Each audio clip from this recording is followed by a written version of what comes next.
Na verdade, esse mês é um mês muito especial para nós, porque é o mês da Reforma Protestante. No dia 31 de outubro nós celebramos a Reforma Protestante, o dia em que Lutero pregou as 95 teses na sua capela em Wittenberg, certo?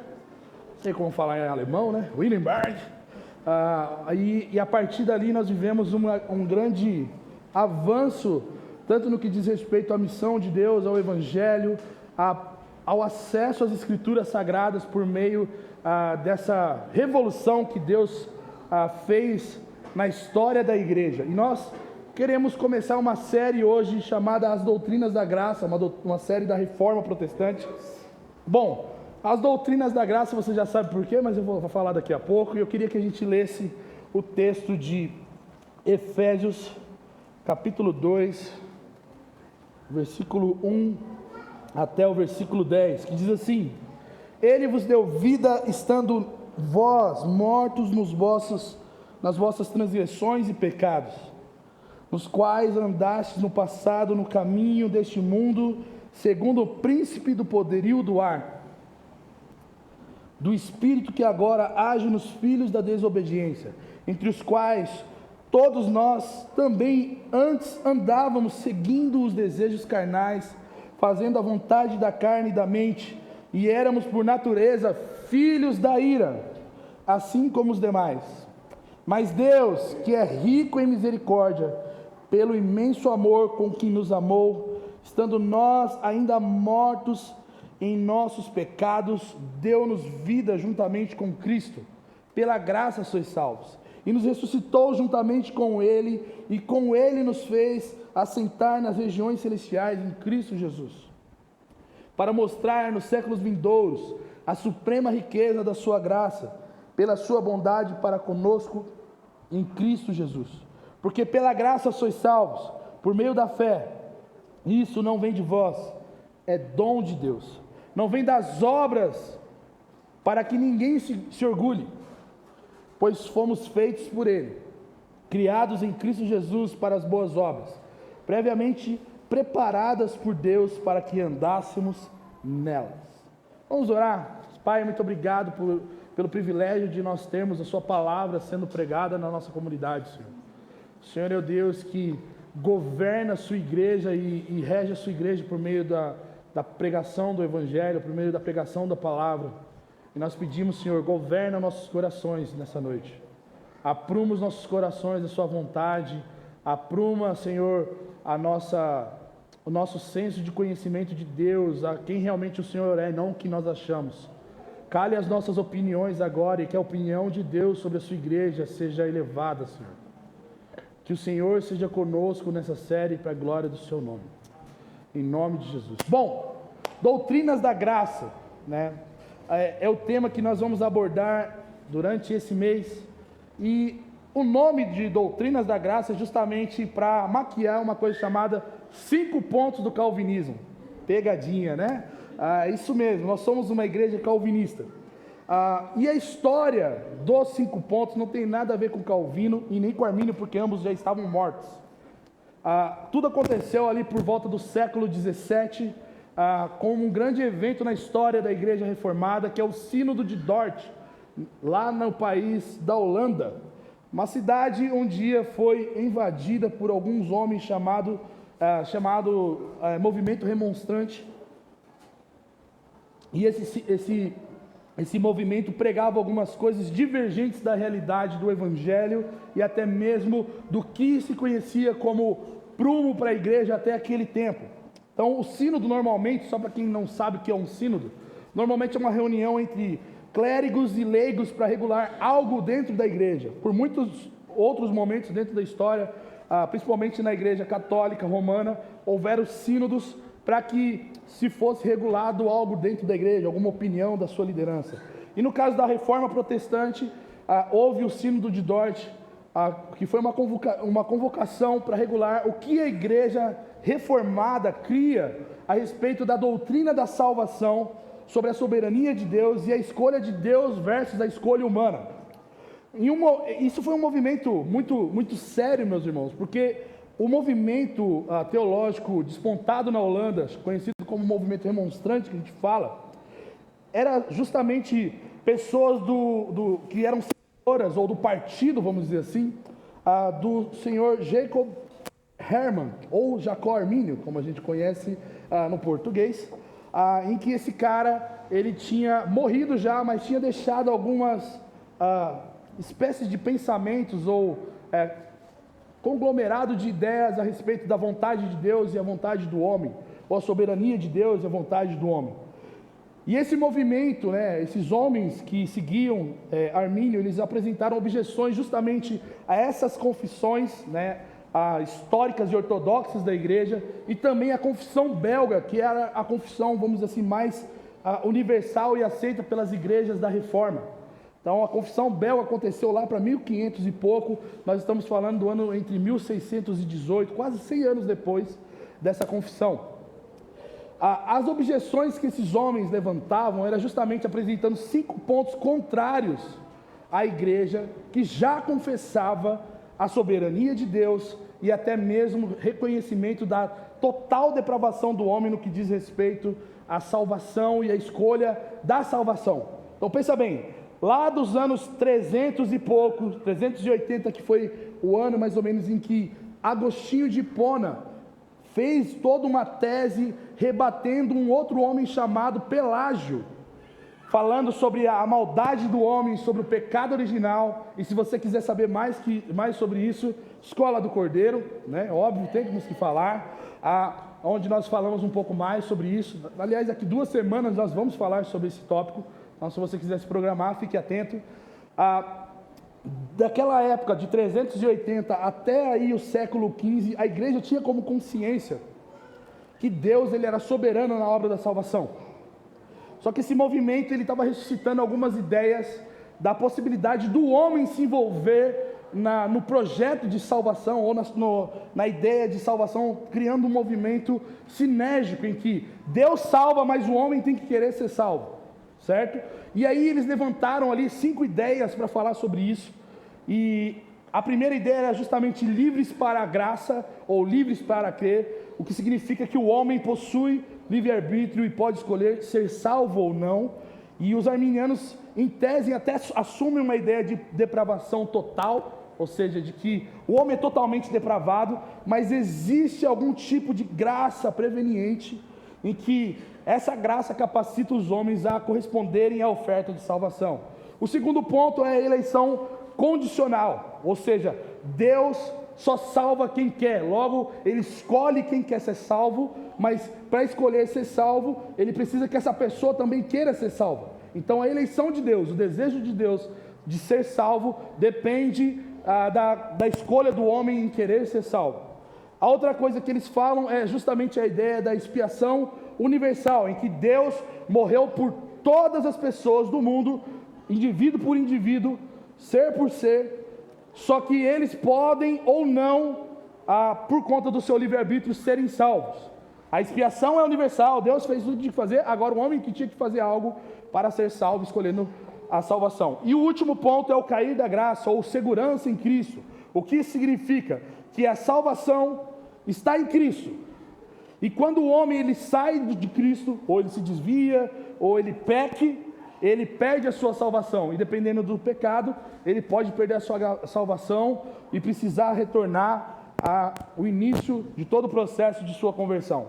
Nós, como igreja, nós não acreditamos nisso, ok? No caso da igreja reformada, que é a linha que nós seguimos, e aí aplicando para a igreja reformada holandesa, eles convocaram um sínodo, uma reunião solene, com clérigos e leigos de toda a Europa, para julgar esses 5 pontos que esses homens estavam apresentando como a doutrina a ser aplicada dentro da igreja a respeito da salvação.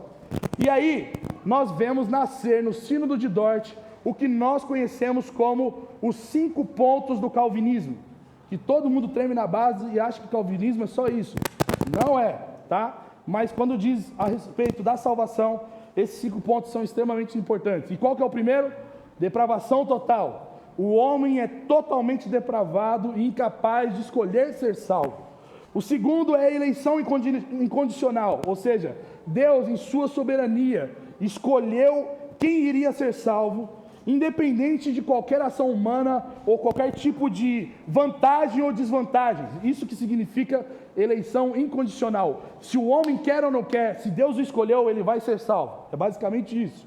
Expiação limitada é que Cristo morreu pelos seus eleitos e não pelo mundo todo, ou seja, Deus morreu por aqueles que ele iria salvar.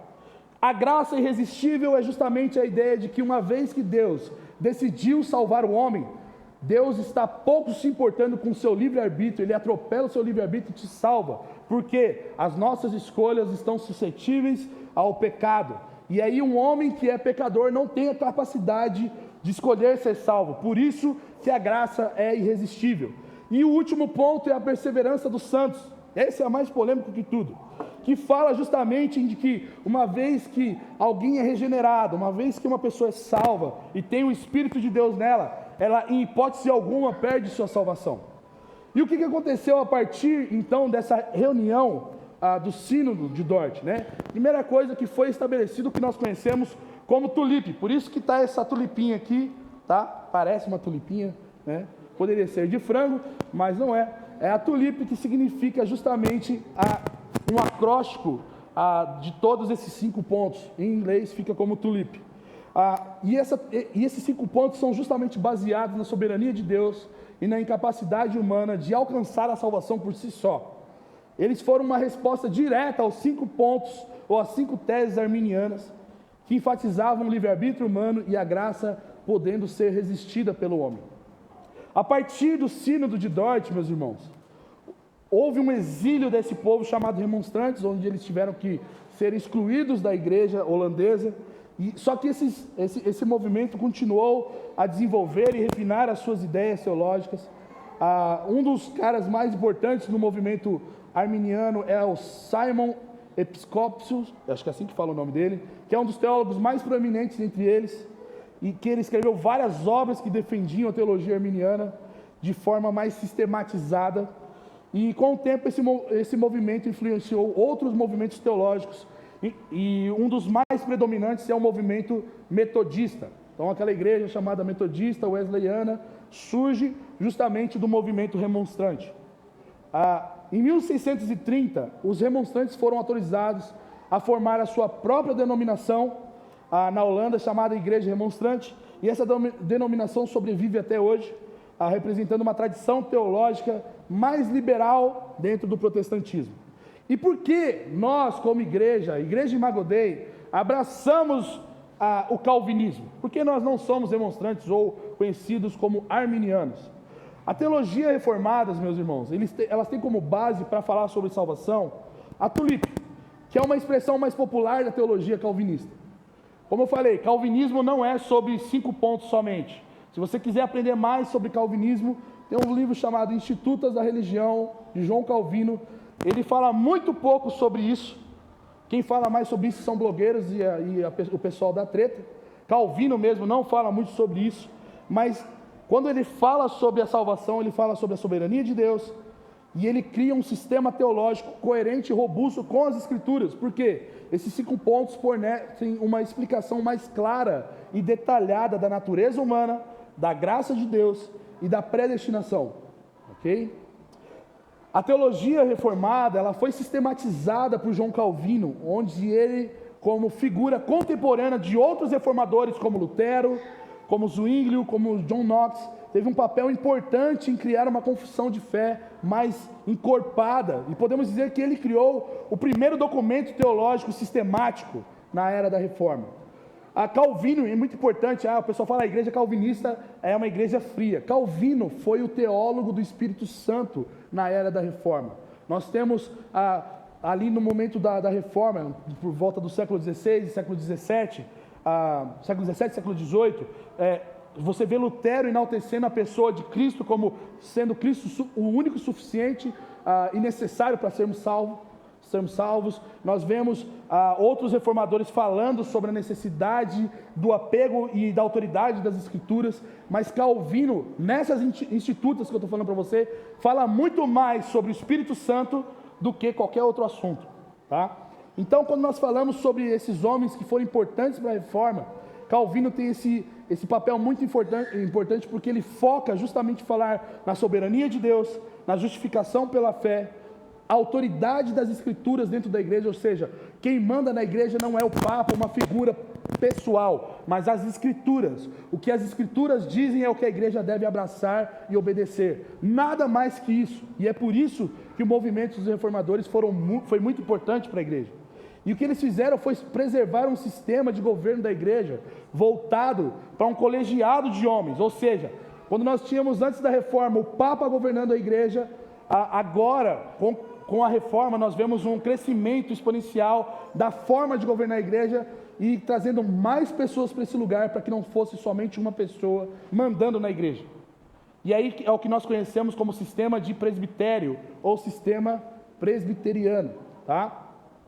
Calvino também é fortemente influenciado pelos ensinos de Santo Agostinho, como eu falei, e tanto Lutero como ele também foram muito influenciados por esse ensino, porque é um ensino mais formatado ou mais concentrado no que diz respeito à ortodoxia cristã, o que a igreja pensa sobre salvação, o que a igreja pensa sobre a autoridade das escrituras, e é por isso que nós, como igreja, abraçamos a teologia reformada. Ela não é uma teologia volátil de acordo com a vontade do homem ou de acordo com o sistema vigente. Agora, porque nós temos um mundo moderno, nós precisamos modernizar a igreja. A teologia reformada, ela é uma âncora para a igreja, justamente pelo fato de ela estar apegada essencialmente às bases da fé cristã dentro da ortodoxia.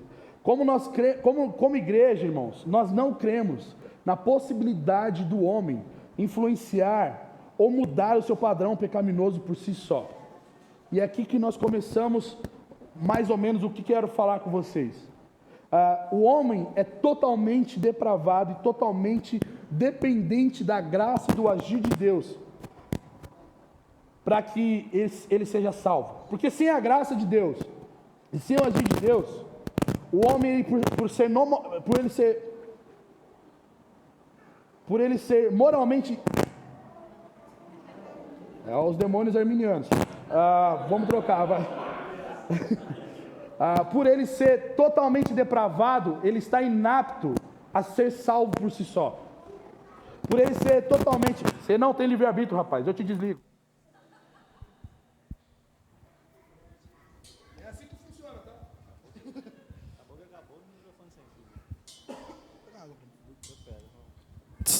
Então, porque o homem é totalmente depravado, ele é totalmente inapto para a salvação. E é por conta disso que nós dependemos da vontade de Deus, do agir de Deus em nós. E o que isso traz como embate? O homem possui vontades, sim ou não? Essas vontades que o homem tem são influenciadas ou inclinadas para uma coisa chamada pecado. E porque ela é fortemente inclinada, influenciada pelo pecado, como que homens pecadores e todas as suas escolhas embasadas no pecado podem escolher um Deus santo e a sua santidade? É aí que começa o embate e o problema quando nós olhamos para a doutrina da salvação. E a doutrina da graça que nos aponta hoje, nessa noite, é justamente a depravação total do homem. O que significa depravação total? É o ponto que trata justamente a condição espiritual e moral do homem após um evento extremamente importante nas Escrituras, que foi a queda do homem lá no jardim. Lá em Gênesis 3, o homem, ele possuía as suas escolhas, as suas faculdades mentais, livres de qualquer influência, seja de Deus, ou seja de demônios, ou seja da sua própria carne. O homem, ele podia dizer sim ao pecado ou não ao pecado, mas a partir do momento em que ele pega do fruto, come e desobedece a Deus, todas as suas escolhas estão inclinadas ao pecado. O homem só pode produzir escolhas ruins por conta do pecado. Uma vez que o homem pecou no jardim, ele corrompeu completamente e para sempre a natureza humana, fazendo com que todas as criaturas humanas que viessem depois de Adão fossem afetadas pelo pecado, tanto no sentido do seu intelecto, das suas emoções, das suas vontades e do seu corpo. Gente, a gente não nasceu para ter ansiedade. A gente não nasceu para ter depressão. a gente não nasceu para ter deformidades dentro do nosso corpo. O homem pecou. Isso fez com que toda a desgraça que nós vivemos hoje nos afetasse. Você pode falar, eu não tenho culpa do pecado de Adão. Tem sim, não é outra espécie de ser humano. Todos nós, depois de Adão, nós somos pecadores por causa da escolha do homem no jardim. E isso afetou todas essas áreas que nós falamos. A nossa inteligência hoje é limitada por causa do pecado.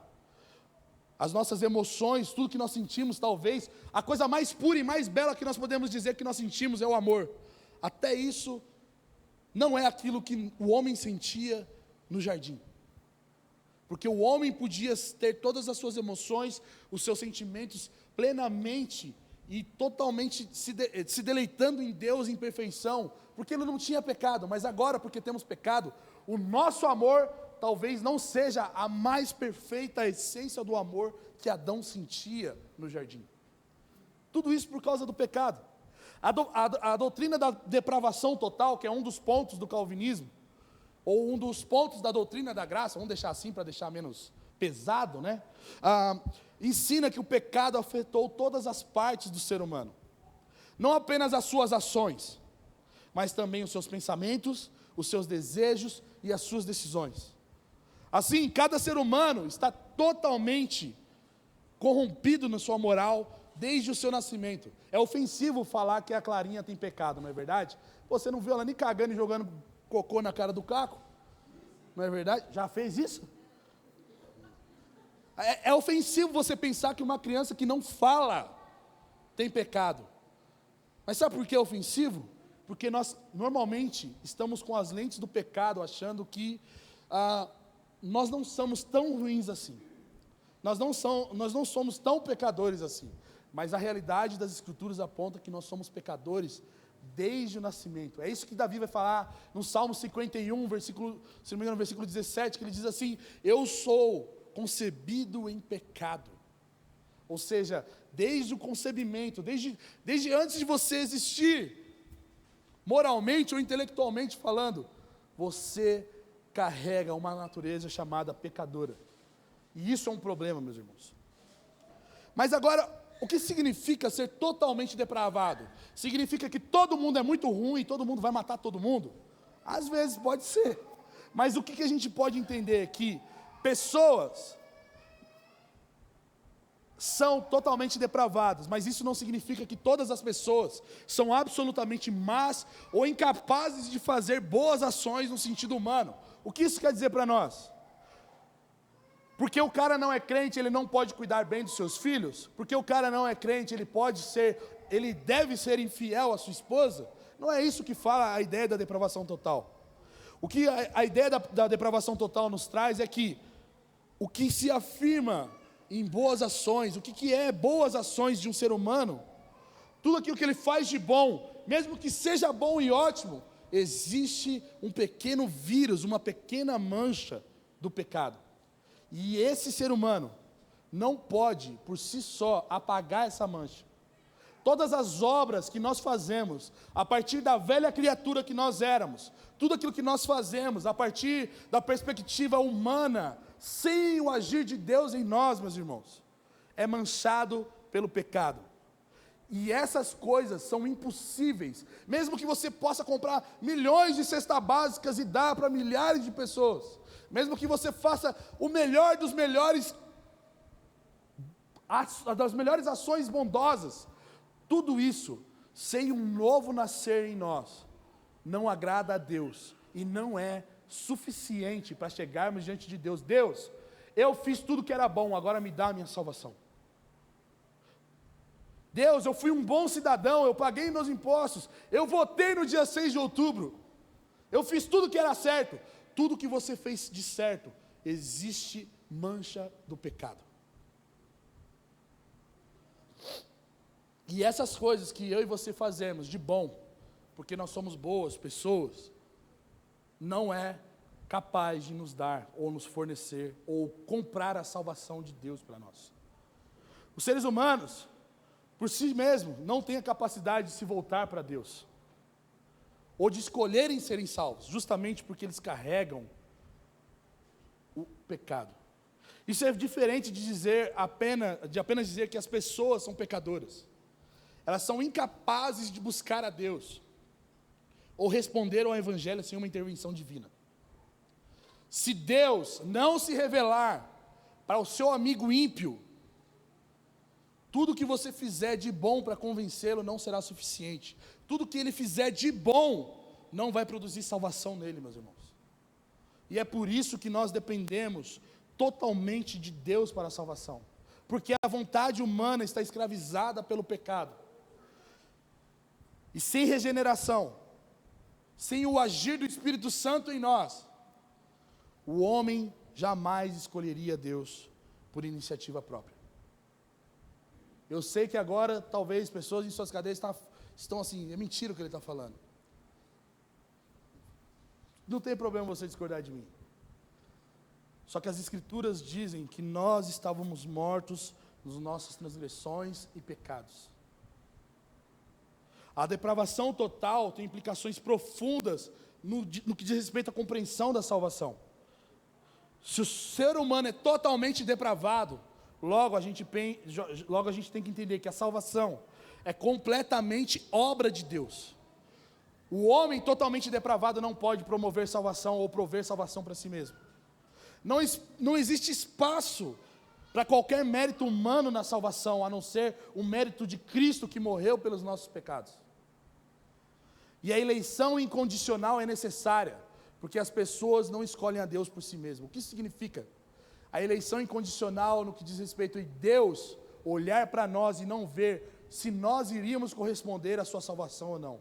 Deus nos escolheu e nos salvou e ponto.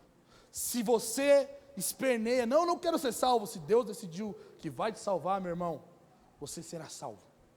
Mas se você não for salvo, não existe nada que você possa fazer para comprar a sua salvação.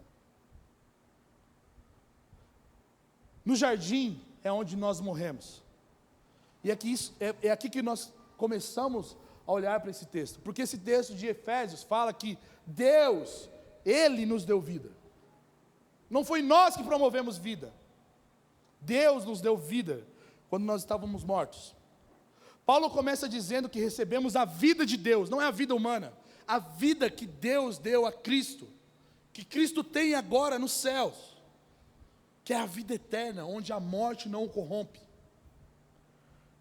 Só que Ele deu para nós quando nós estávamos mortos, não quando você foi à igreja, não quando você levantou a sua mão, não, agora eu quero viver. Deus te deu a vida dele, te deu a salvação eterna, quando você não queria Deus. Ele amou a gente. Romanos 5 vai dizer isso para a gente, que Deus nos amou quando nós ainda éramos pecadores. O que isso significa? O que significa ser pecador diante de Deus, gente? Ser pecador diante de Deus significa uma coisa: você ser inimigo de Deus. Deus ser totalmente digno ou justo se te queimar no inferno. Deus ser totalmente santo e amoroso se olhar para você e falar: você não me merece. Eu estou te excluindo do meu reino, estou te jogando para a morte eterna. Ser pecador significa isso diante de Deus, mas a Bíblia diz que Deus nos amou nessa condição, quando nós éramos seus inimigos, meus irmãos. Quando nós fazíamos coisas que Ele odiava, que era o pecado. Quando nós nos deleitávamos nessas coisas e não nele. Você pode dizer: eu nunca odiei a Deus. Você e eu, se não for o agir do Espírito, nós fazemos todas as coisas que alguém odeia, a Deus faz. Nós pecamos, meus irmãos. E é por isso que o amor de Deus é profundo e grande. Quando Paulo afirma essa ideia de Deus nos dar vida quando nós estávamos mortos, isso mostra que a promessa de Deus, que havia feito para Adão e Eva, era uma realidade moral e espiritual. Por quê? Quando Deus falou para Adão e Eva: não comam, porque se vocês comerem, certamente vocês vão morrer. O que está acontecendo aqui, e Paulo está falando, é justamente isso. Nós morremos porque Adão comeu do fruto. Nós estamos em estados de mortos porque Adão comeu do fruto. Mas agora Deus vem e olha para nós e nos dá vida por meio de Jesus Cristo. Só que essa morte, meus irmãos, ela não é algumas coisas que muitas pessoas acham. A morte não nos impossibilita que homens não salvos não venham viver de maneira moralmente aprovada, ou civilmente decente e familiarmente responsável. O que isso quer dizer? Infelizmente, hoje, a taxa de divórcio na igreja é muito grande. Mas existem pessoas não crentes que estão casadas há mais de 100 anos, 50 anos. 100 anos é prisão perpétua, né? Existem homens e mulheres que são muito mais moralmente corretos do que muitos cristãos que estão nessa sala. Até mesmo mais do que eu, provavelmente. Existem pessoas que são exemplares nos seus modos de viver.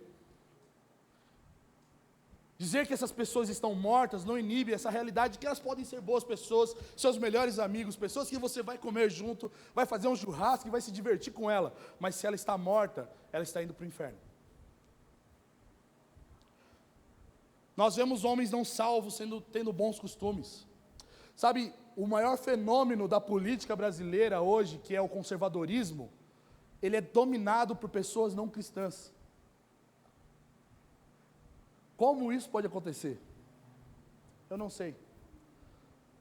Mas o fato é, ser salvo não quer dizer que você deva ser conservador. Quer dizer que você deva nascer de novo. Existem famílias muito mais estruturadas, sem ser salvas, do que pessoas que estão na igreja, meus irmãos. Existem padrões de hereditariedade muito mais legais do que pessoas na igreja. Existem casamentos duradouros fora da igreja. Existem pessoas não cristãs fazendo coisas muito boas que cristãos não estão fazendo. Mas isso não inibe a realidade que eles estão mortos em seus delitos e pecados. Os pecadores podem fazer coisas boas.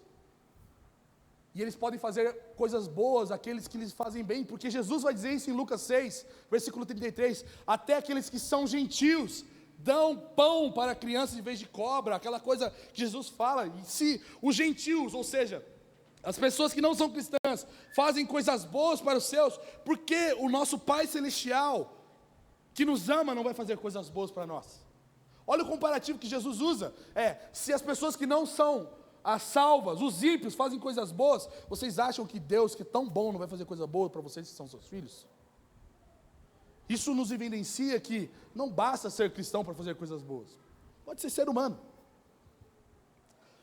Atos 28, versículo 2, vai dizer que o povo da ilha de Malta, os habitantes da ilha de Malta que não conheciam o Evangelho, proveram uma fogueira para Paulo se refugiar depois do seu naufrágio, meus irmãos.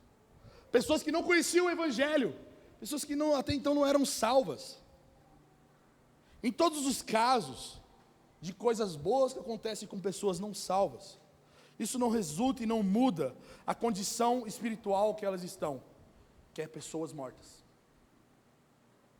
O homem sem Cristo pode até mesmo ter uma vida agradável, ele pode promover um bem-estar social, mas espiritualmente ele está sem vida. A verdadeira vida que consiste a eternidade, meus irmãos, nós só encontramos em Cristo Jesus. E se talvez você está nessa noite, nessa sala, achando que você pode prover alguma coisa boa para você, é porque você não conheceu o Cristo que é dono de toda boa dádiva. Se você está contente com aquilo que você acha que faz de bom, imagina quando você recebe da salvação e da vida eterna de Cristo. Você vai ver que todas as coisas que você se deleita não é nada comparado à salvação que há em Cristo Jesus. Para ser salvo, para ir para o céu, não basta ser bom. É isso que muitas vezes nós ouvimos dos nossos pais, e às vezes a gente até tenta contar para os nossos filhos. Tem que obedecer, senão você vai para o inferno, né? Não. Também, mas no caso, a realidade é, se Deus não nos salvar, nossos filhos podem nos obedecer, mas se Deus não salvá-los, eles irão para o inferno obedecendo seus próprios pais.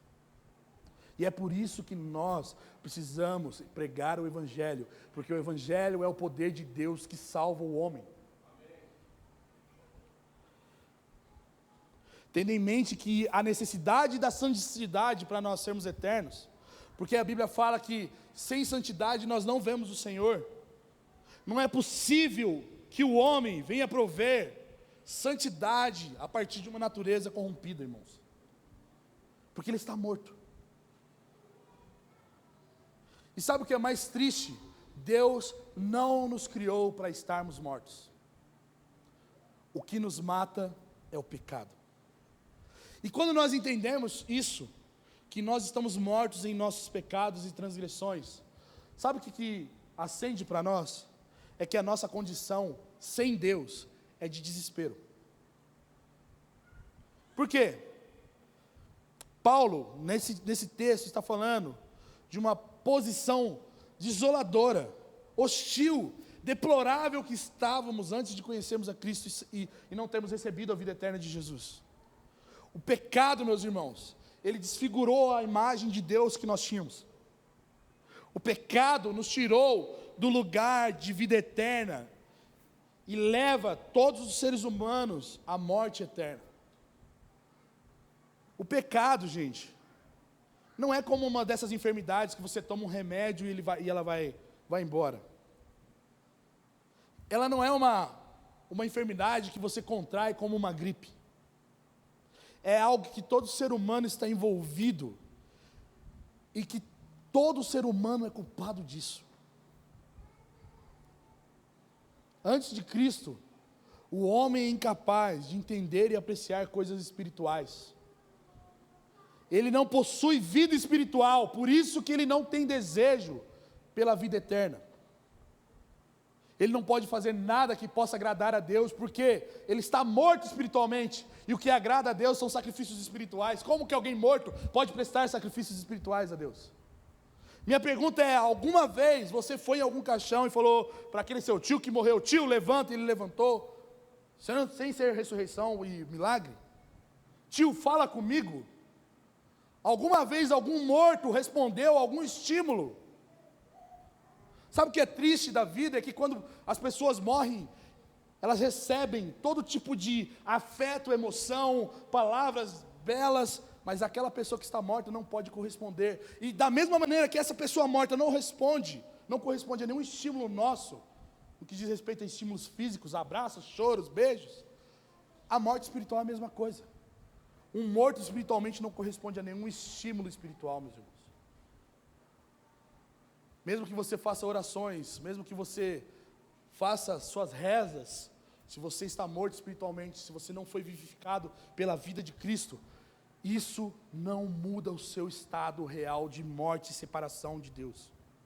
Um cadáver não ouve, não vê, não sente, não tem fome, não tem sede. Da mesma maneira, um morto espiritualmente não tem fome de Deus, não tem sede de Deus e não pode provar do dom da vida eterna. Por si só ele não pode, meus irmãos. Ele não pode chegar no balcão de Deus e falar, me vê um copo de água viva. Ele não pode chegar diante de Deus e falar assim, eu quero agora comer do pão da vida. A única maneira de nós provarmos da vida eterna é Deus nos dando a sua vida quando nós estamos mortos, porque essa vida nos ressuscita para a vida eterna. Uma pessoa morta espiritualmente não tem prazer pelas coisas espirituais, e ela não tem prazer, e nem pode, nem se deleita na pessoa de Deus, porque foi para isso que o homem foi criado. Uma pessoa morta não vê sentido em gastar a sua vida para a glória de Deus. Por quê? Porque a sua vida está morta. O estado do homem em pecado é de diminuição e definição corrompida, meus irmãos. Quando Deus criou o homem, a Bíblia diz que Deus criou o homem bom. Deus viu que tudo que ele tinha feito era muito bom quando ele criou o homem. Só que o homem peca, e isso condenou a viver de uma maneira oposta ao padrão dado por Deus. O homem não é mais bom, porque ele é pecador. E aqui quando nós lemos o texto de Efésios 2, versículo 1, vai dizer que nós estávamos mortos em transgressões e pecados. O que isso significa? A primeira coisa que a palavra transgressão significa é queda, que é a palavra paraptoma, em grego. Significa dar um passo em falso, ou talvez se desviar do caminho certo.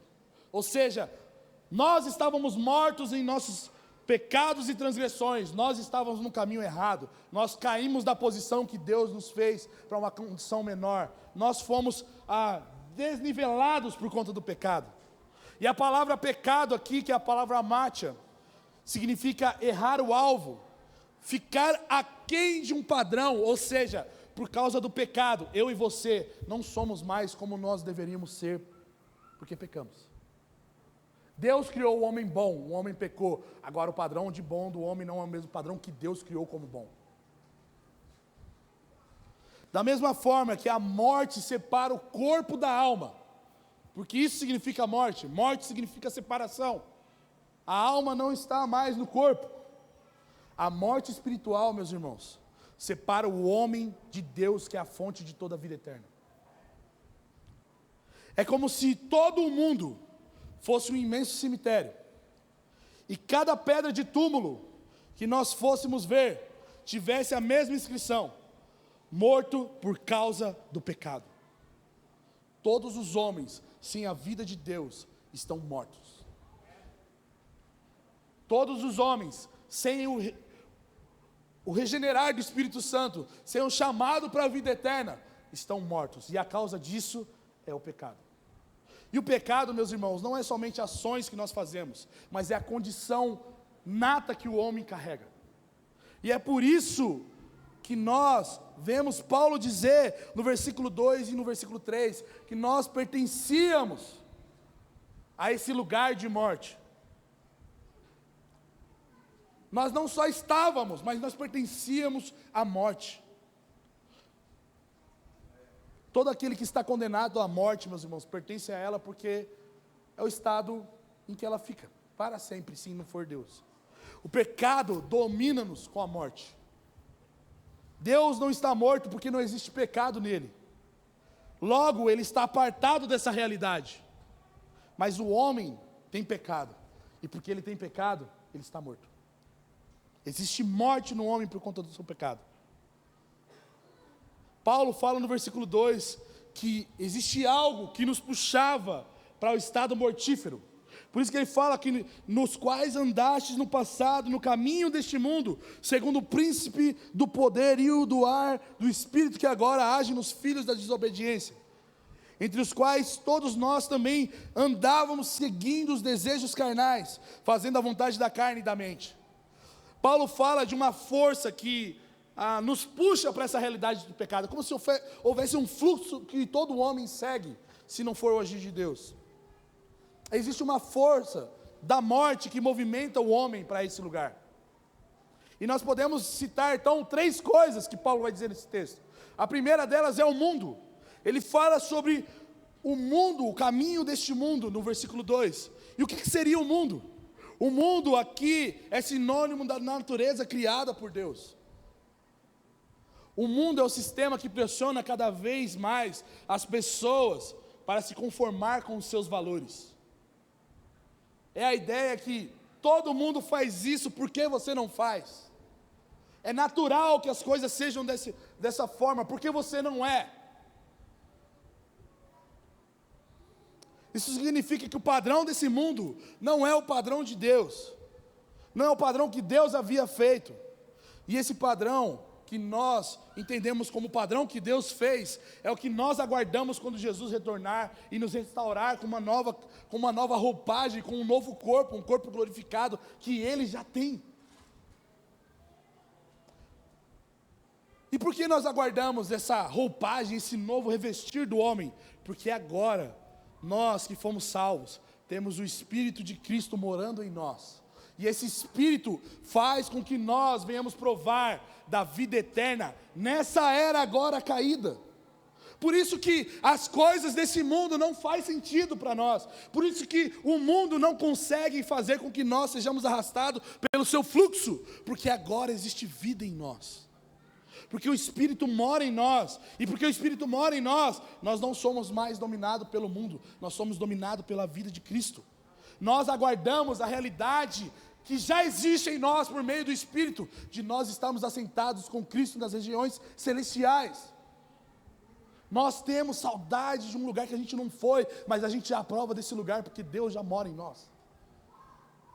Nós não estamos mais mortos, meus irmãos.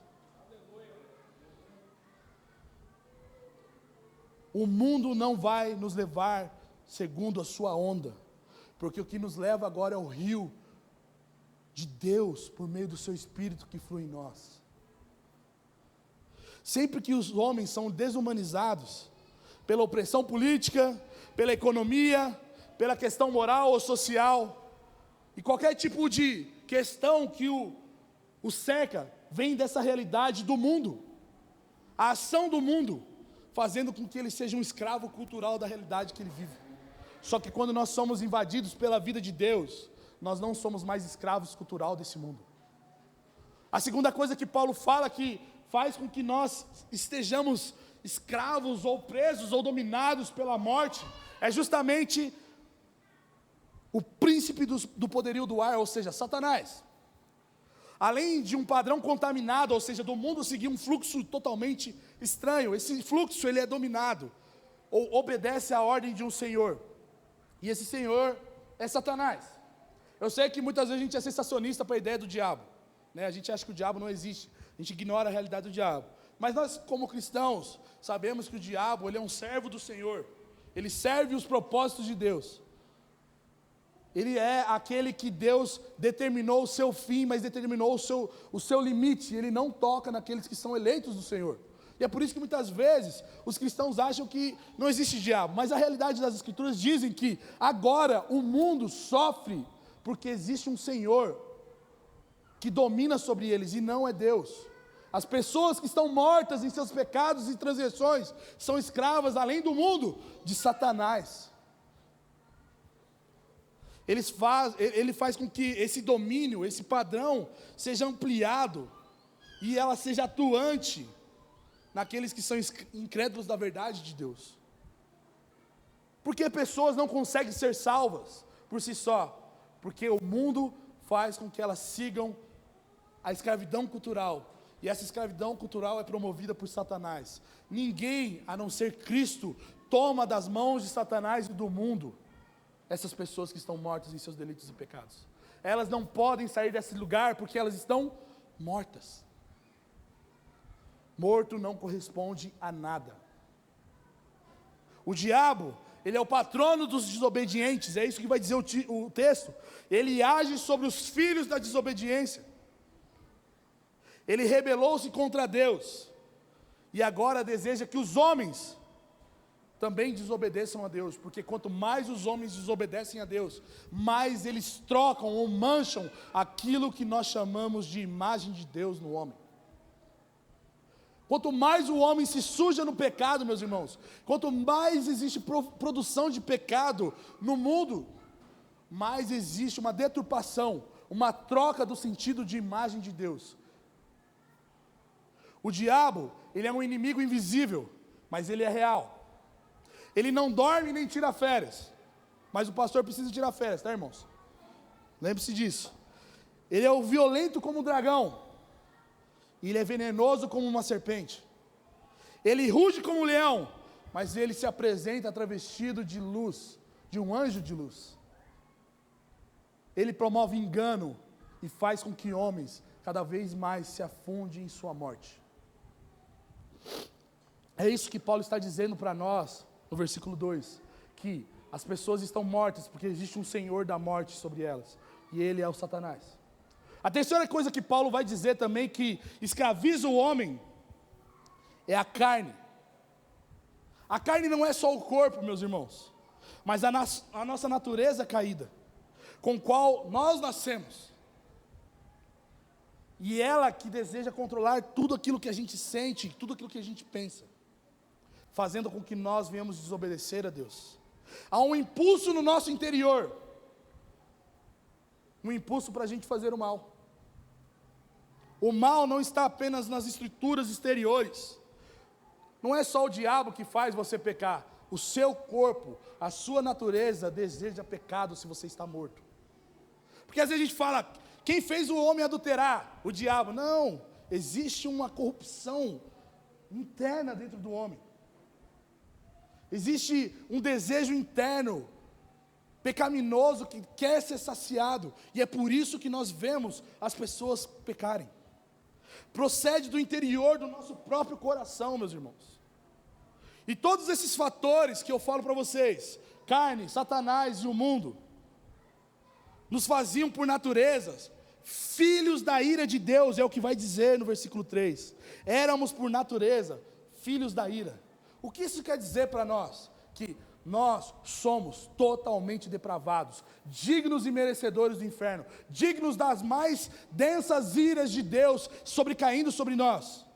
Mas Deus nos deu vida quando nós éramos isso. Deus poderia muito bem dar um Ctrl Alt Del e falar finalizar tarefa, mas Ele decidiu nos dar vida quando nós estávamos bugados.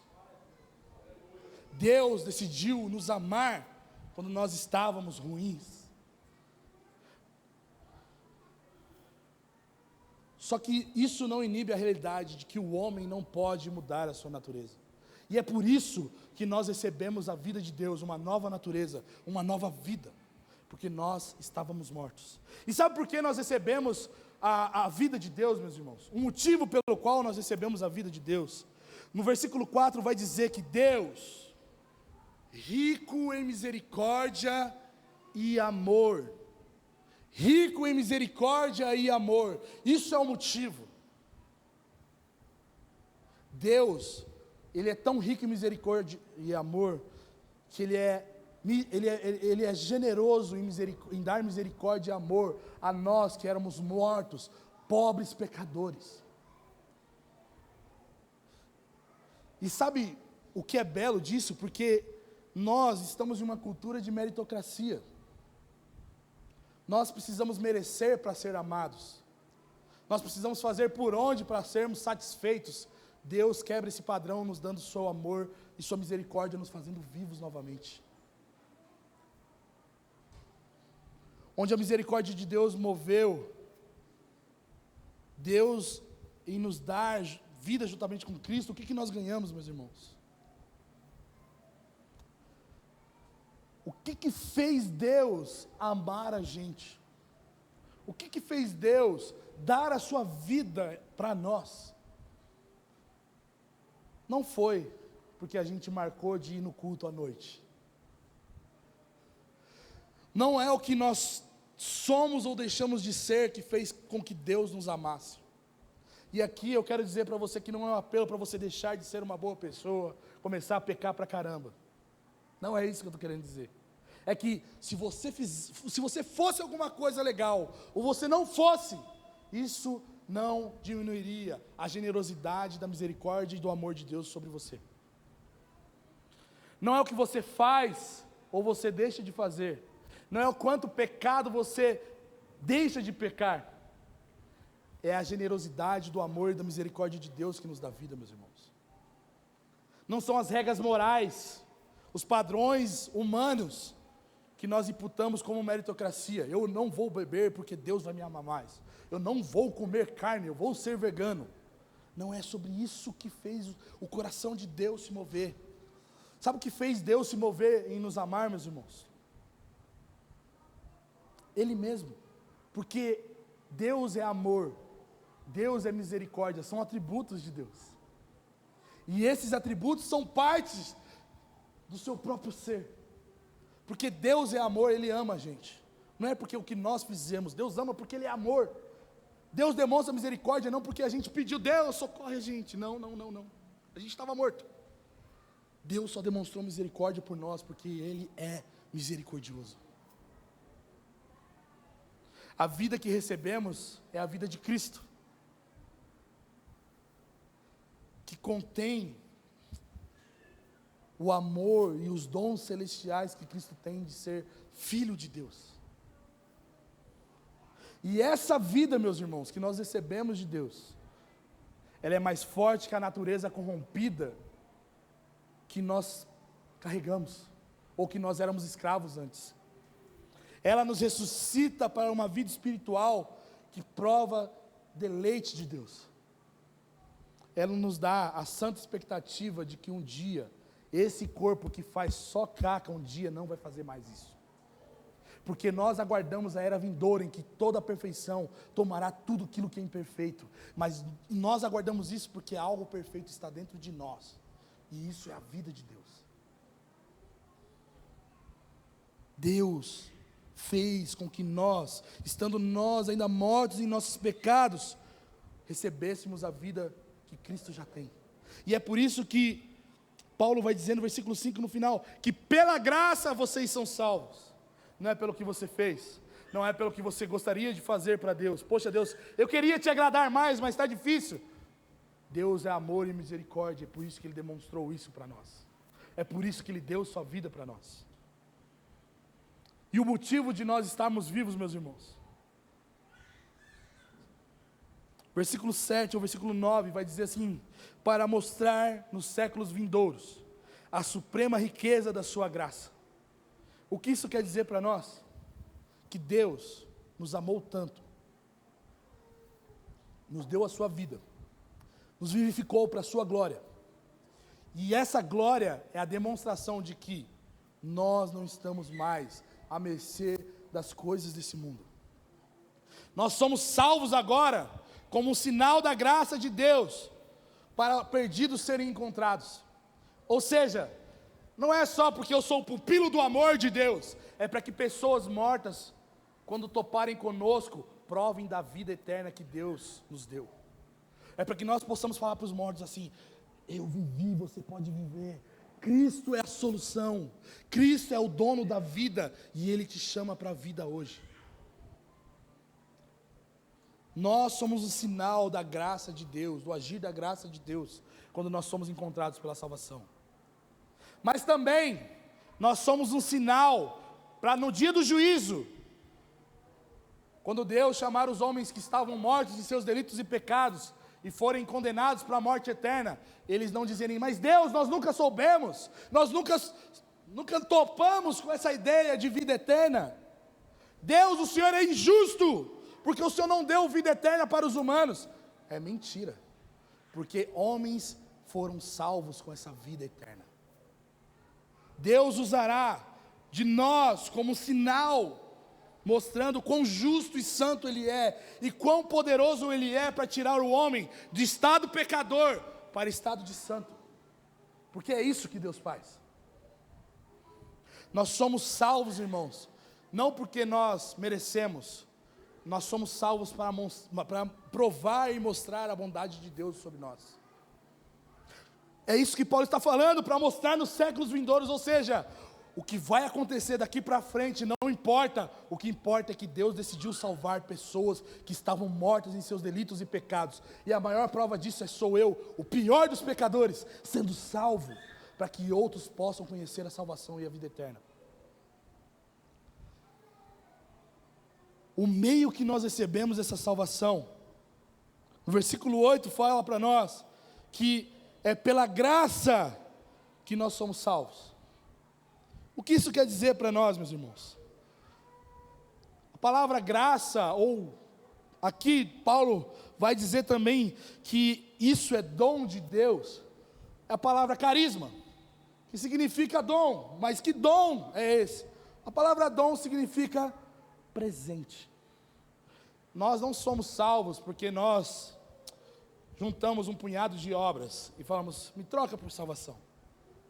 Nós somos salvos porque Deus nos presenteou com vida eterna, meus irmãos. A salvação, ela é um presente e não uma recompensa para pessoas boas. Ela é um presente para pessoas ruins. É um presente para pessoas que mereciam a morte eterna. Elas recebem de presente a vida eterna de Deus. Nós só temos a salvação porque Deus é extremamente generoso e expressa essa generosidade nos salvando, meus irmãos. Ele nos deu de presente a vida eterna de Cristo Jesus. Salvação não é coisa legal, assim, tipo, conquistei. Ela choca com a realidade do mérito, ela choca com a realidade de, se você fizer coisa boa, você vai colher coisa boa. A realidade é que nós só fizemos coisas ruins, mas nós recebemos de graça a vida eterna. E isso não é porque a gente plantou, é porque Deus quis. E como nós podemos saborear ou provar desse presente sobre nós. O versículo 8 vai dizer que é pela fé, por meio da fé, que nós recebemos, e isso não vem de nós. O que isso quer dizer para nós? Então quer dizer que eu tenho que ter alguma coisa para ser salvo? Sim e não, porque até mesmo essa fé é provida pelo próprio Deus para que você creia. O que isso significa para nós? Nós sabemos que realmente somos salvos, não pelo que nós fazemos, meus irmãos, e sim porque Cristo fez algo por nós. Sem fé, nós não nos apropriamos desse presente, porque, olha bem, todo dia eu acordo, eu tenho preguiça. Todo dia eu acordo, eu tenho algum tipo de cobiça, seja de dinheiro, ganância, avareza. Todo dia eu acordo e eu me deparo com coisas que são inimigas dessa vida de Deus em nós. E é por isso que nós precisamos de fé, porque a realidade não corrobora para a vida de um salvo. Mas a fé nos dá a certeza de que nós somos salvos, não pelo que nós fazemos ou somos, mas pelo que Cristo é e o que Ele fez por nós. E é por isso que nós precisamos de fé. Porque existe uma luta da nossa carne incorruptível contra o Espírito que nos selou para a salvação. Só provamos desse presente se nós tivermos fé, meus irmãos. Só podemos dormir tranquilamente, sabendo que amanhã, se nós acordarmos, nós não estaremos na morte eterna, porque nós confiamos, nós temos fé que Deus já nos salvou. Porque se nós não tivermos fé, nós não vamos dormir tranquilos. E sabe o que é pior? Nós não vamos ficar tranquilos, nós vamos ficar ansiosos, nós vamos tentar fazer alguma coisa, e tudo que nós tentarmos fazer é inútil, se não for a obra de Cristo Jesus por nós. Sem fé, nós continuamos a pecar, nós continuamos mortos. A fé é o meio que nós provamos da graça salvadora e da obra vivificante de Deus por nós. Sabe, meus irmãos, isso nos ensina que sem fé nós não provamos da vida eterna. Sem fé nós não conseguimos abraçar essa realidade vindoura, com a certeza de que nós um dia seremos eternamente salvos para a glória de Deus. Calvino vai dizer para nós: a fé traz a Deus uma pessoa vazia, para que se possa encher das bênçãos de Cristo. Ou seja, sem fé nós estamos vazios, sem fé nós estamos sem esperança, mas pela fé nós podemos ficar tranquilos, porque Cristo é o nosso Senhor, e não mais Satanás e nem nós mesmos. Deus nos salvou disso. E Paulo vai falar no versículo 9: não vem de obras para que ninguém se orgulhe. A salvação não pode ser pelas obras, porque a obra da salvação já foi plenamente feita por Cristo na cruz do Calvário. Nós não podemos acrescentar mais nada à obra completa de Cristo, ao ponto que nós temos como confissão da fé reformada o solos Christus, ou seja, somente Cristo é necessário para que o homem seja salvo. O que isso significa para nós? Você não precisa acrescentar mais nada à obra que Cristo já fez, meus irmãos. Não ache que você está cooperando com Deus. Tem um amigo nosso em São Paulo, que um dia a gente estava lá, e ele falou que ia fazer um trabalho missionário, né, dentro de uma favela. E aí o pessoal: pô, mano, mas você tem que tocar bateria. Não é o Rô, tá? Mas poderia ser. E aí esse cara começa a falar: pô, mas eu tenho que ir lá. E o pessoal: não, tem ensaio. Não, mano, eu tenho que ir lá ajudar Deus. Né? Essa é a frase que ele falou. Deus não precisa da nossa ajuda para salvar ninguém, e nem para nos salvar, meus irmãos. Deus fez a sua obra completa. Se Deus deseja que o homem seja salvo, a coisa melhor que Ele fez foi derramar o seu Filho na cruz do Calvário por nós. E Ele já fez. E por isso que não é por obras que nós somos salvos. Paulo aqui mostra que qualquer sistema religioso estava inútil diante da obra de Cristo. Olha que obra perfeita é a obra de Cristo morrendo por nós, meus irmãos. Qualquer sistema legalista, usa saia, cabelo comprido para você ser santo, é inútil diante da obra de Cristo. Dá dízimo, trízimo, quadrízimo, é inútil diante da obra de Cristo. Obedece o apóstolo, é inútil diante da obra de Cristo.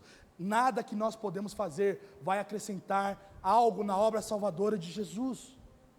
Por isso que todo sistema religioso, ele se choca com a realidade do Evangelho. Então quer dizer que eu não preciso fazer nada para ser salvo? Porque quem fez foi Cristo por nós.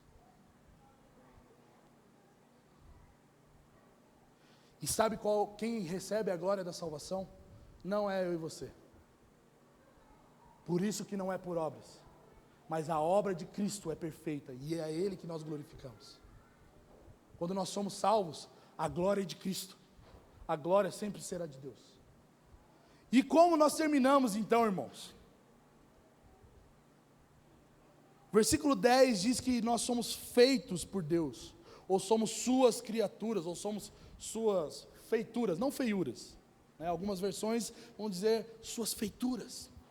Estranha essa palavra, né? Mas está lá, a Almeida Antiga é assim. A palavra somos feitos por eles é da palavra poema no grego, que significa poema. E o que Paulo quer dizer aqui? Que nós somos uma bela poesia de Deus. Nós somos uma bela obra de arte de Deus. A obra da salvação, meus irmãos, e se você pensar bem, ela é um baita drama legal. Porque se você olhar, se eu der um microfone para cada um contar a sua história, de como você era, até quando Jesus te encontrou, rapaz, tem filme de Hollywood para uns próximos 3 milênios aí, fácil. De tão bela que é a obra da salvação de Deus em nós. Jamais, irmãos, algum homem poderia ter a brilhante ideia de se auto-vivificar. Jamais, em toda a história desse país, jamais, em toda a história da humanidade, homem algum teria um plano perfeito e belo de fazer o que Deus fez por nós. Nós que éramos mortos, nojentos, impuros, inimigos, agora somos santos, aprovados, família eterna de Deus. O órfão não está mais no seu lugar de orfandade, ele é encontrado por um pai de amor. O abandonado não está mais abandonado, porque ele foi encontrado por todo o amor que ele poderia receber. O pobre, às vezes pode continuar pobre, mas ele tem riquezas eternas em Deus. A salvação é obra-prima de Deus, meus irmãos. E nenhum homem poderia arquitetar algo tão intenso como dar vida aos mortos, como Deus fez por nós. A prova disso é que agora mesmo, nós não andamos mais segundo os nossos maus desejos, nós andamos segundo as pegadas de Cristo. É isso que Paulo vai finalizar esse texto falando, que agora nós somos feitos para as boas obras, previamente preparadas por Deus para nós, meus irmãos. Nós fazemos boas obras que Ele mesmo desejou que nós fizéssemos. A salvação é uma poesia de amor e beleza de Deus, em nosso favor, porque nós não merecíamos, e é por isso que é um favor. Nós merecíamos outra coisa, nós merecíamos a distância eterna de Deus Santo, nós merecíamos o castigo eterno, e o que Deus nos dá é vida, misericórdia e amor. Nós éramos totalmente depravados, nós não conseguiríamos dar, ei Deus, eu estou aqui, porque nós estávamos mortos. Mas Deus, que é rico em misericórdia e amor, viu a gente morto e nos vivificou em Cristo Jesus. E é por isso que Paulo fala que nós não estamos mais em qualquer lugar nesse rolê. Nós estamos assentados com Cristo nas regiões celestiais. Sabe o que é isso, meus irmãos? Nós éramos escravos do pecado, agora nós estamos acima dessa escravidão. Nós éramos mortos, agora estamos cheios de vida. Isso é graça de Deus sobre nós. E é por isso que eu quero concluir essa noite, lembrando vocês de pelo menos 3 coisas que nós podemos dizer. A primeira delas é que Deus é o autor da salvação, e o homem é o autor do pecado. Deus, somente Deus pode fazer o que fez para nós sermos salvos. Eu e você não vamos conseguir nos salvar por nós mesmos. O homem não tem autonomia nenhuma em si, para se salvar ou prover vida eterna em si mesmo. Ele é totalmente depravado. A segunda coisa que nós aprendemos de tudo isso que nós ouvimos é que o ato de salvação não é um mérito ou recompensa, é presente de Deus. Não há nada que o homem faça para merecer salvação. Todas as obras dos homens sem Cristo são enviesadas pelo pecado. Tudo que nós vamos fazer tem alguma segunda intenção ou algum interesse por trás. Só que em Cristo nós recebemos a vida eterna para fazer boas obras sem interesse algum, a não ser agradar e viver para a glória de Deus.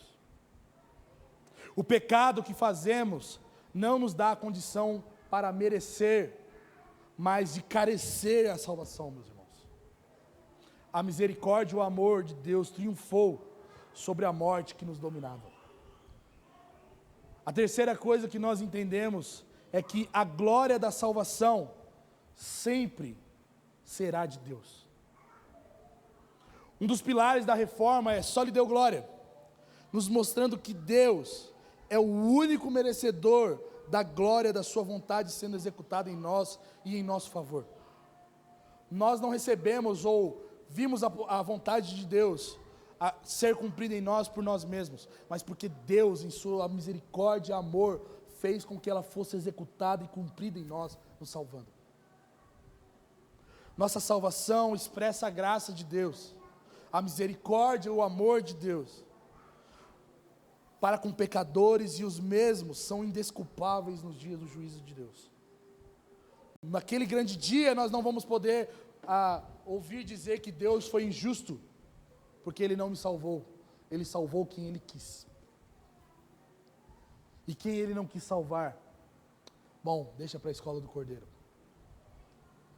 E o que nós podemos fazer depois de tudo isso que nós ouvimos? A primeira coisa que nós precisamos fazer, meus irmãos, é reconhecer nosso estado mortal e depender de Deus. Para de tentar fornecer vida para você, porque você fornece mais morte do que vida. Dependa de Deus, se humilhe diante da mão de Deus, se submeta a Deus, reconheça nele a fonte de vida eterna, entregue-se totalmente, entregue sua vida a Cristo, hoje, agora. Pare de tentar promover santidade, dependa do Espírito de Deus que nos santifica. Se humilhe diante de Deus, de verdade, porque a salvação é a coisa mais humilhante que nós recebemos, porque ela humilha o nosso ego, ela humilha tudo aquilo que a gente pode achar que é fonte de vida. A segunda coisa que nós precisamos fazer, saindo daqui nessa noite, é fé. Nós precisamos ter fé, e por meio dessa fé nos apropriar da vida santa que Cristo tem para nós. É pela fé que nós somos santos, meus irmãos, não é pelo que nós fazemos ou deixamos de fazer. Pela fé nós nos santificamos. E é por essa fé que nós não somos fracos e achamos que a obra de Deus é imperfeita ou não efetiva em nós, porque nós continuamos pecando. Se você talvez se desanima porque você sempre está pecando, você precisa de fé nessa noite, e Deus está aqui para te dar fé. Que nós sejamos cheios de fé no Senhor, que nos salvou, e nós vivamos a partir disso, de fé. Eu não sou mais aquilo que eu era, não sou mais eu quem vivo, mas Cristo vive em mim. Eu não faço o que eu faço para ser salvo, porque tudo o que precisava ser feito para ser salvo, Cristo já fez por mim. Eu só abraço isso. E a última coisa que nós precisamos fazer é expressar a beleza da salvação que nos alcançou, irmãos. Nós precisamos ter um compromisso em anunciar um Deus que nos salva por meio de Cristo Jesus. Porque a salvação é naturalmente bela e digna de ser mostrada sobre todo homem que está morto em pecado. Porque por meio da mostra da salvação, por meio da pregação do Evangelho, homens mortos são despertados para a vida.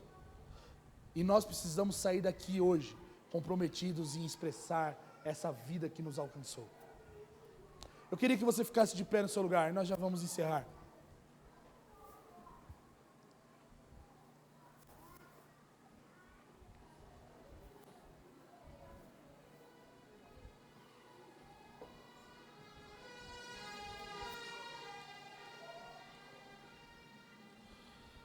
Feche seus olhos. Eu pedi ao grupo de louvor que nós cantássemos essa música. Queria que você olhasse para dentro de você enquanto essa música é entoada. E começasse a abrir mão da sua justiça própria, começasse a se humilhar diante de Deus, porque você era totalmente depravado, mas a graça de Cristo te alcançou. Se você talvez nunca confessou Jesus como Senhor e Salvador da sua vida, Cristo está aqui para te dar vida eterna nessa noite. Basta você crer de todo o seu coração e confessar que Jesus é o seu Senhor, para a glória de Deus, para que você não viva mais segundo os desejos do seu coração, segundo o fluxo da vida desse mundo, e nem segundo as vontades de Satanás, e receba da vida eterna de Cristo sobre você. A segunda coisa é lembrar que nós precisamos depender de Deus e termos fé para Ele. Tudo o que nós precisamos é confiar plenamente no Senhor. Por isso, feche seus olhos nesse momento.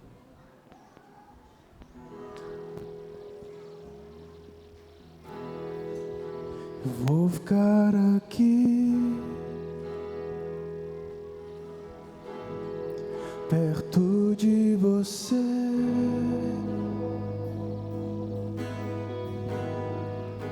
pois não há lugar melhor para me esconder. Só que eu posso ouvir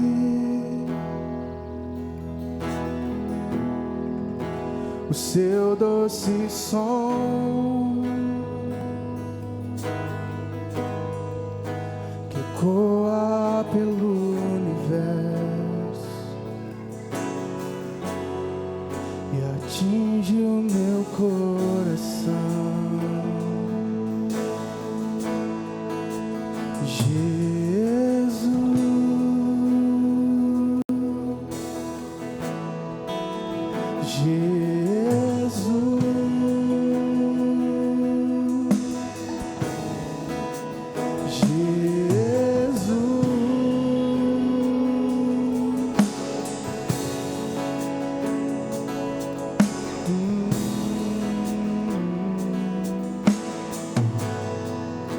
Você veio a mim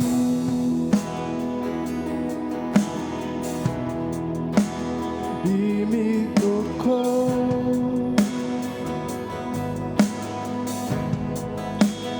e em liberdade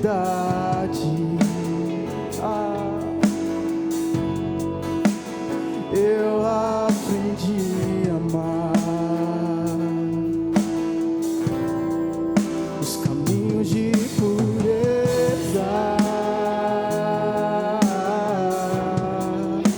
caminhos de beleza. Descobri onde te encontrar. Descobri onde te encontrar.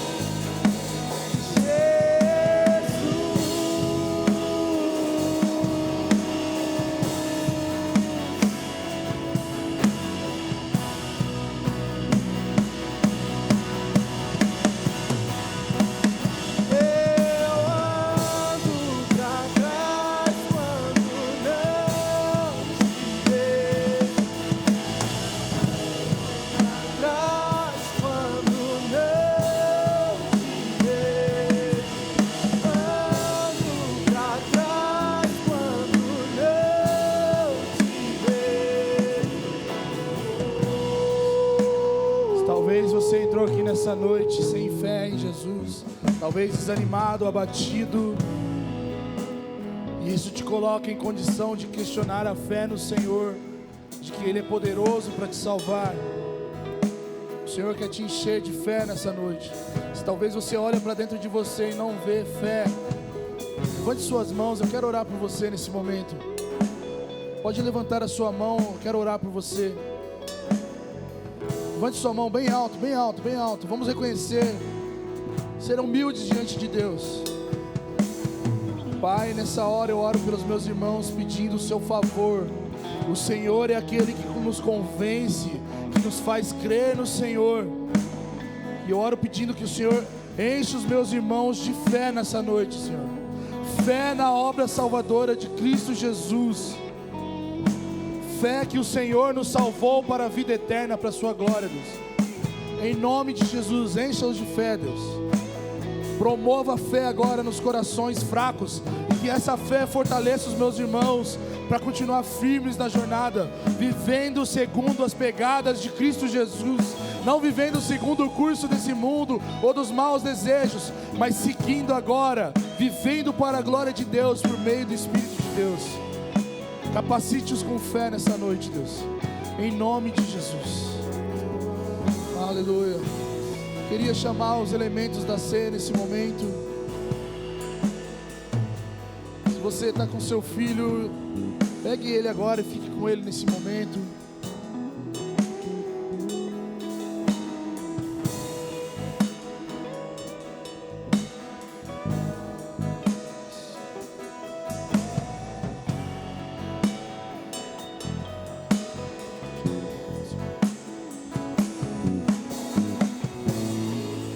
Queria chamar aqui os nossos diáconos. Pode vir para cá, Rô.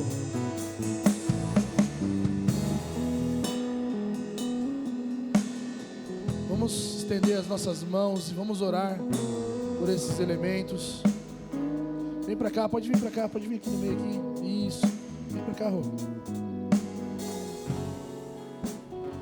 Pai, muito obrigado pelo seu sacrifício na cruz que nos salva, Deus.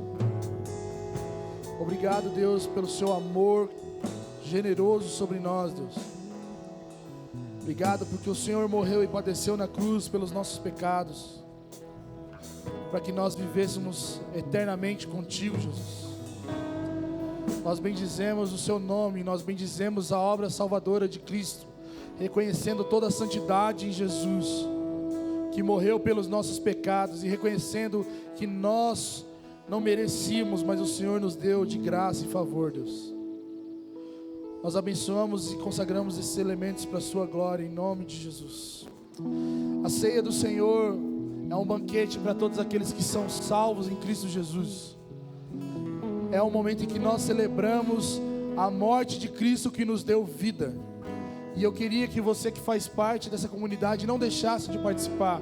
E se você está nos visitando e você é um crente no Senhor, você é um salvo em Cristo Jesus, não ache que isso é feito por merecimento da sua parte, mas é pela obra de Cristo que você é salvo, e por isso você está apto e você pode ter acesso à ceia do Senhor, porque Ele te salvou. E é por meio da ceia que nós testificamos a união que nós temos em Cristo.